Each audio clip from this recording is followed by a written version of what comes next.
Lifestyle with Allan T. This is really awesome. That's my pleasure to welcome on the program today my first guest. Now, women have always been at the heart of the economy. And for the first time, Victoria Bateman, which I'm talking to now, shines a spotlight on some of these fascinating businesswomen. From Priscilla Wakefield, the Quaker who set up the first English savings bank for women and children in 1798. Oh, there's a whole list of things here. It's incredible. Victoria, welcome to the show. Thank you for having me. It's so good to be with you. It's great. I just say, I've been reading through all these, my partner, my wife said, my goodness me, I knew we were more powerful than we were led to believe. Tell us how all this came about. Now, you are an economic historian and writer, and you come out with this book called Economica, A Global History of Women, Wealth and Power. Tell us more. Well, often when we study history and when we read about history, we do it in bits and pieces, don't we? But what I wanted to do was all in a single book, take us on the journey from the Stone Age all the way through to the present day, looking at how we got from living in caves to the rich economies we have today, you know, with computers and everything else. Sure. And in addition to that, you know, to do it for the first time in a way that put women at the heart of the story. So this is about, you know, how the world grew rich, not just through the eyes of men, but also through the eyes of female wealth creators, through the eyes of women. Well, it's when you talk about, is it Xing Shai, a brothel keeper turned pirate who amassed a fleet of ships that controlled trade in the South China Seas during the Qing Dynasty, or was it Qing Dynasty? Qing Dynasty, yes. I mean, this is amazing when you read things like this. I mean, and, you know, actually sort of imagine, because I remember I saw a film once about a female pirate and they said, oh, it never happens. Yeah. But of course it did. It did happen. I mean, this is the wonderful thing I found whilst researching this book, that throughout history, women have been doing everything. You know, we haven't spent the whole of history as housewives. We were building pyramids alongside men in ancient Egypt. We were plumbing in ancient Rome. And you were brewing beer. I mean, in the Middle Ages, 40% of brewers were women. That's exactly right. I mean, the Middle Ages is when British pubs and taverns really took off, wasn't it? You know, we switched from home brewing to going down the pub, and women were there brewing the beer, and of course the barmaids behind the bar serving it up to the customers. Well, obviously, research like this, you must have sort of come across some really, really unexpected instances, and you actually mentioned a few here. I think I've just mentioned. Yeah. What was the reason for you sort of deciding to do this? You said it was about let's sort of see exactly how our history has progressed, I suppose you can say, in understanding. And you quite rightly made the point there that we tend to sort of pick and choose, don't we? We do. I mean, I think it's so important that when we look to history, that we don't fool ourselves. You know, we don't tell ourselves false stories about the past. And, you know, I think we tend to do that when we look at the past. We have this view that men were the people bringing home the bacon, you know, supporting their wives and children. Yeah, exactly. And I think actually when you tell history as it truly was, you know, women who were working hard, providing for their families and communities and building their economies, I think that actually gives you like ammunition to fight misogyny in the present day. You know, it shows you cannot build successful societies, civilizations, you know, great empires and civilizations without women. Well, I mean, reading this, I mean, it's there. I mean, it's all for us to see and understand. I mean, I didn't realize, in fact, that, you know, at the end of the 19th century, a third of owners of railway shares and government bonds in Britain were women. I mean, a third. Yeah. I mean, we always thought that they were just there, you know, cooking or sort of basically looking beautiful and that's it. Yeah. Yeah, or in domestic service. Exactly. You know, that type of thing. No, but women were putting the economy full steam ahead. And you know what? Since it's Christmas coming up soon, I thought I'd give you a couple of Christmas examples. Go for it. You know, So if you like to get round the table with your family and play board games over Christmas, then, perhaps Monopoly is a popular choice. Yes. But did you know that Monopoly was actually first invented by a woman? Lizzie McGee. Lizzie McGee, yes, of course. The landlord's game was what she called it. The landlord's game, yes.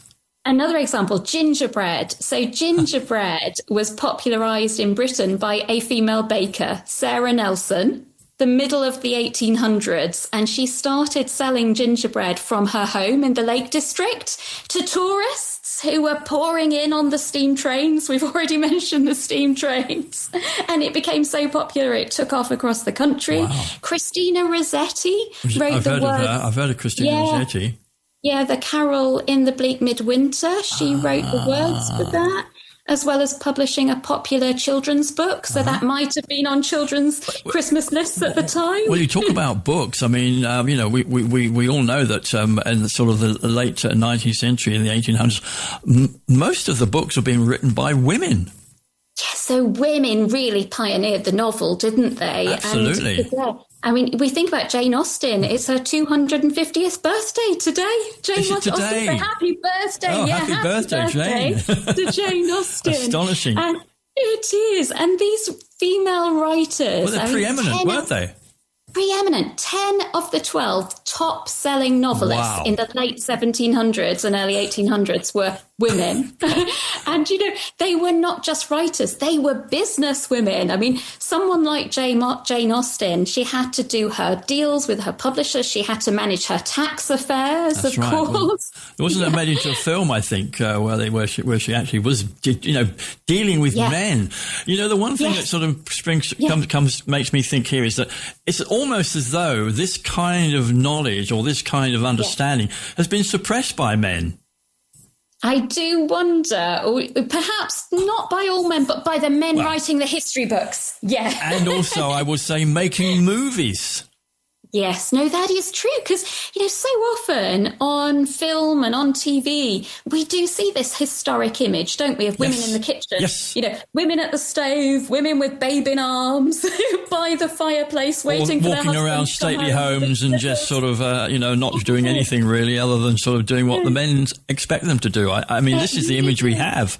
That's astonishing, isn't it? Yeah. I mean, women are, amazingly valuable. They've been amazingly powerful in history. And, we just need to tell that story and get that message out there. And I think, there are so many remarkable women in history, so many wonderful role models. And I think, if each of us looks back, at the women in our own family, going back generations, then actually that reveals so many fascinating stories that, we all know, really, whatever the history books used to tell us, that women were so key to our economies, and we just need to shout about it. Well, I think it's a fantastic idea. I really have lots of success with this. I mean, it's called Economica, A Global History of Women, Wealth and Power. I mean, when I showed this to my partner, and she's a writer, published writer, and she said, wow. I said, and she didn't even realize that this is how sort of ingrained the history of the world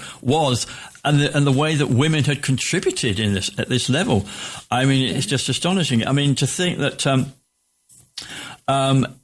I love this one about the 17th century. Close to half of the rental space in the Royal Exchange, London's most upmarket shopping hub, and I remember it well, was rented by women.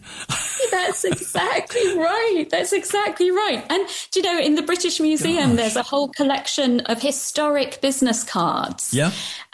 And there are business cards there of female shoemakers, hat makers, fan makers, cabinet makers, toy makers, tea sellers, printers.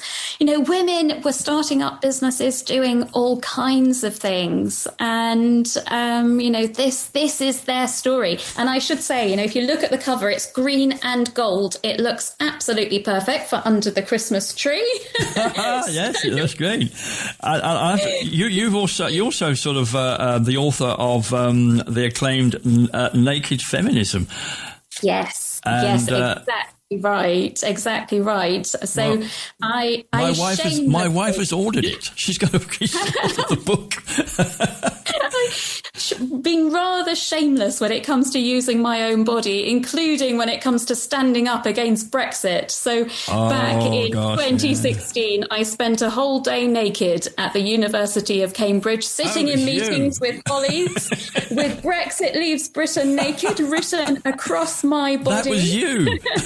That was me, the naked Brexit lady. Because I think I say my partner sort of said she read something about that and said, "Well, yeah, I didn't realise that was you. Well done, congratulations, yes. putting it out there." Well, I mean, excuse the expression, I didn't mean that. It's not going very well, this whole Brexit business, is it? Well, we won't. I didn't want to do any politics in this show. I do that on my Friday show, and I'm trying to stay away from politics 101%. You know, it's just crazy. But yes, good point. It's not going well. Right. Well, look, Victoria, I wish you a lot of success with this book. I say that you'll find all the details about it at the Talk Radio book page on our website, TRE.radio. It's by Victoria Bateman, and it's called Economica, A Global History of Women, Wealth and Power.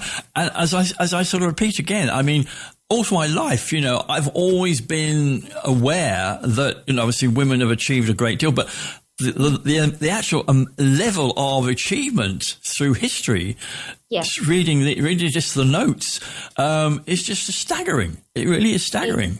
It is. For every Henry Ford, there was a female equivalent. For every JP Morgan, there was a female equivalent. So all these great businessmen from history. Yeah. My hope is that everyone can, from the book, take away at least 5. Well, I'm looking out for the female Elon Musk. Yeah. She's out there somewhere. You never know. She absolutely is. It's been a great pleasure, Victoria. Thanks for joining us today, and I do wish you lots of success and season's greetings to you as well, of course, and everything goes well. And all the best. Thank you very much for joining us today. It's been a pleasure. Merry Christmas, everyone. Thank you.